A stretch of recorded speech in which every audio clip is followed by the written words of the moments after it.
To turn off sounds in the Facebook app on Android or iPhone, simply follow these steps. First, launch the Facebook app on your mobile device and make sure you are logged into your Facebook account.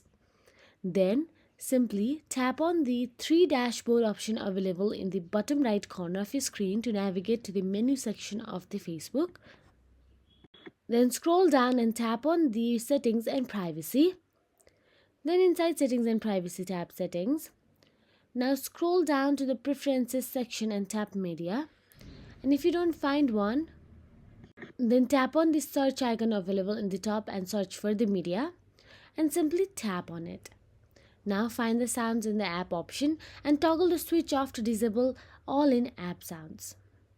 So that is it. Disabling sounds only affects in-app actions, example likes, notifications or clicks. It does not mute video or voice playback. If you found this video helpful, please like, share and subscribe, and thank you so much for watching.